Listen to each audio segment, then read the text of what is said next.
In the past month, my older brother's fiancée left him. This meant he lost his house because the home they lived in was in her name. He lost his vehicle because what he was driving was her old car. He also lost his job because he was so focused on his breakup that he was constantly making mistakes. He moved in with our parents, who live about 5 minutes away from my husband and I. I do have a lot of sympathy for him. He literally has nothing, no home, no car, no job, no relationship. The problem is, this is third time this has happened to him. That's right, he has had 3 fiancées leave him now, and every time he winds up losing everything. He has had 2 cars impounded because he gets so upset over his breakups he loses his job and can't make payments on his vehicles. My parents and I have bailed him out of these situations every time. I even paid off his back payments on his car, paid for his dog's vet bills, and paid some of his rent before. My parents and I have literally spent thousands of dollars trying to help him. Each of the past 2 times he winds up moving back in with my parents, who are in their late 60s. While we pay for everything for him, whenever he goes through a breakup he becomes a total jerk. He spends every weekend with his friends out camping or vacationing. How he pays for it I have no idea. After the second fiancée, he took a trip to Fiji with his friends but couldn't afford to pay his rent. He mostly ignores me unless he needs money, which, during this breakup, I am refusing to help him out at all. The worst part is he treats my parents like garbage. If they ask him questions like, "Have you been looking for a job?" he will yell at them. He has no problem eating the food they provide for him and living in their house rent and utility free. And driving my mom's brand new car, which she got because he totaled her last car, but makes them absolutely miserable. My mom told me he will yell at them, call her stupid, trashes their house, sleeps all day, and leaves the care of his dog up to them. Every time I see my mom lately, it's obvious that she's been crying. The most recent event took place on Sunday. In an attempt to get him out of the house for a while, I offered to take him out in our boat. He seemed super excited about it, and when he's excited he can actually be a lot of fun to be around. He tells me he's hanging out with friends but will be back in town Sunday afternoon. Sunday afternoon rolls around and he's nowhere to be seen. I get a text around 6 p.m. that he's decided to go to a local tourist destination with all his friends. They are going to tube down a river. I'm bummed because I was honestly looking forward to it, and because my brother has once again chosen his friends over his family. But it's whatever, I honestly don't rely on him for anything, so it's not that big of a deal. But then I find out he's driving my mom's car and she has to be in her office early Monday morning. Then the peaceful protests in our town turn into full-on riots, and my brother is still not home. At this point he can't get home because they've blocked off access to our town, so he just stays with his friends, and I wind up taking my mom to work. My dad tries to talk to my brother on Monday about how irresponsible he was, and my brother just yells at him, and then locks himself in my parents' basement for the rest of the day. My parents are miserable. They want to help and have always said they will do anything for us kids. But they are just enabling my brother every time they bail him out. My dad has major health problems that are being exacerbated by the stress my brother is causing. My mom has a history of severe depression that I see her slipping back into the longer my brother is with them. I'm really close to my parents, and they are usually very fun people. The longer my brother stays with them, I am seeing them become depressed, short-tempered, and miserable. I tried telling them to kick him out. One of his friends would surely take him in. But they insist that they don't want to leave him homeless. I can't convince them to kick them out, but is there anything else I can say or do that might get my brother to get his head out his ass and get a job? How can I get my brother to see his behavior towards my parents is unacceptable? It just sucks. I used to really look up to my older brother because he is outgoing and funny and the sort of person everyone just gravitates towards. Now I'm just pissed at him for how he treats my parents, and simultaneously scared for his mental health, because he clearly has a lot of problems. My daughter is 16 years old and in high school. I noticed recently that she's been behaving in a bad manner, constantly commenting on other people's looks, belongings, calling them stuff that isn't cool, and just being insensitive. It's like she lost a filter or something, because usually she's polite, but my wife suspected that our daughter's sudden misbehavior occurred after she started hanging out with new girls from the school. Basically the mean type, and have picked on their behavior. I've sat with my daughter and had many discussions about how her behavior has been negatively affecting everyone around her. Our housemaid is the person most affected here, and my daughter has chosen her to be her target for hair, clothes, etiquette, criticism. She has complained about our daughter calling her offensive names like filthy and gross for cleaning certain areas in our house. I took a stand and explicitly told my daughter I'd punish her if she ever said stuff like that to our housemaid again. Last week my daughter had a party to go to. Earlier that day she called our housemaid filthy. So I grounded her by not letting her go to the party. She threw a fit and called our housemaid a liar, saying she never called her that. That was the end of it. Days later my daughter came to me saying she couldn't find her iPhone after looking everywhere. She asked me to call her number and I did. My wife and I were stunned to discover that the iPhone was ringing inside our housemaid's bag.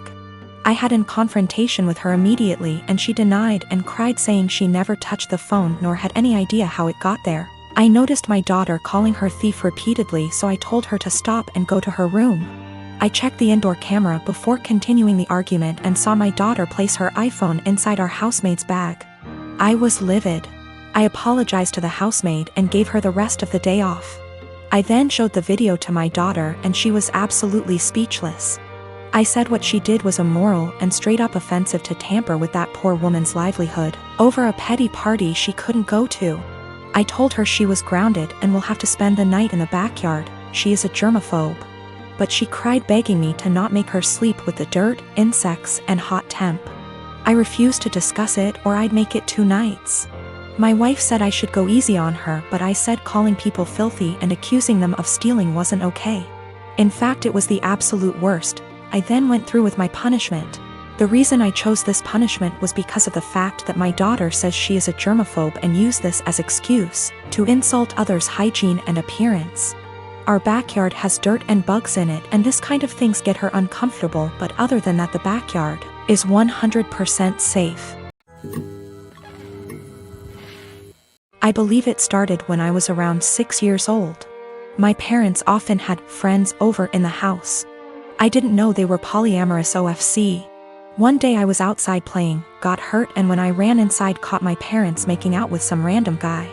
They told me they have other adults that they love and it's a completely normal thing. Me being a child just accepted that. They gave up being secretive and their partners would constantly be around, even joining on outings. I remember that on my 10th birthday they invited 3 of their partners, one of who I'd never seen before. And for the rest of the day my parents just withdrew from my party and hung out with them. I never saw them doing anything explicit again, but they would kiss their partners, hug them, make flirty comments. Something that would be normal between parents, but with many more people. Sometimes I came home from school and my parents were gone and there was some random adult in our house. Some of them seemed surprised that my parents even had a child. I always hated it, but since my parents had told me this was normal, I assumed many adults probably did similar things and that it's just an adult thing all kids hate. Later they had less partners and eventually seemed to stop. Not that I'd know for sure. I moved out with 17. I didn't think about it anymore. A year ago I started therapy, other reasons. As usual the topic of my upbringing came up and it brought back many feelings I wasn't aware of. I realized that although my parents were always good to me, I had never really felt close to any of them and still have a lot of resentment that they made me feel like I had to compete for my parents' attention with random strangers. A while ago, I visited them and they told me they are going to take part in a documentary about polyamorous families, and that the producers would like to include interviews with the children. So they would love if I could agree and tell everyone that polyamory doesn't mess kids up. All my resentment bubbled up and I said that I cannot agree because I would not be able to say anything positive. My parents looked shocked. I had never brought this up before, and asked why, and I unloaded all that I always felt pushed aside. We barely had any family time without strangers intruding. It turned into an argument and I became loud and yelled that the truth is it did me up and they shouldn't have had a child. My mother cried and my father said I should probably leave. So I left and was shaken up for the rest of the week, but also felt regret because I've never made my mom cry before. Later my father sent me a message that was like, "We are sorry you feel that way. Can we have a calm discussion about this soon?" Even though I tried to, it's like I can't reply. This argument brought something very emotional up in me. My children are 17 and 14 respectively, and I'm hoping the fact that they're teenagers is the reason for their incredibly shitty behavior. My husband, before he met me, had a wife and a newborn baby that passed away in Canada due to hazardous road conditions that resulted in a 4-car smash-up. No one was at fault, it was a horrific disaster. And my husband was devastated as a result and fell into alcoholism to cope. I had my own trauma from the past, and similarly turned to alcoholism to cope. It was at an AA meeting where we met, 20 years ago almost to the day now. And we slowly started to heal together here in the US. I have always been incredibly respectful of my husband's last wife and child. I like to joke that I'm keeping her seat warm until my husband enters heaven. I've had too much loss and hurt in my life to feel jealousy like this. And I am so damaged that I just feel lucky that I got to actually feel love in this world, and that my husband could open his beautiful heart to me. We had 2 children, 2 sons. We'd never told them about my husband's wife or baby, because it's a part of my husband's life that he keeps under lock and key. He has never healed from his grief, and therapy etc. has helped him only to a degree. My mother-in-law told the kids this Sunday gone, as she decided it was time for them to know. She didn't consult us before telling them, and certainly didn't do it in our presence. Since then my sons have been making the most disgusting dead baby jokes. They've been prodding their dad asking why we'd never told them. And instead of approaching the topic with respect, they're acting like we've kept a secret affair family from them or something. My 14Y//0 went on to say to me in private, thank goodness, not in front of his father, that he was glad my husband's previous family was dead. I broke and yelled at him, and told him it was the most disgusting thing I'd ever heard him say. I asked where his anger was coming from, and he burst forth that we were shitty parents for keeping secrets. He told me that it made so much sense why we were abnormal, why we don't drink, why we are so boring and quiet, why my husband is panicky around roads, etc. The 2 are pretty heartbroken, and I feel like we have just destroyed a part of our children's lives as a result of us staying quiet. I am hurting, my husband is grieving all over again, and I don't know how to proceed. I have and will always reiterate to our kids that they are loved, but this behavior seems so overreactive for the news.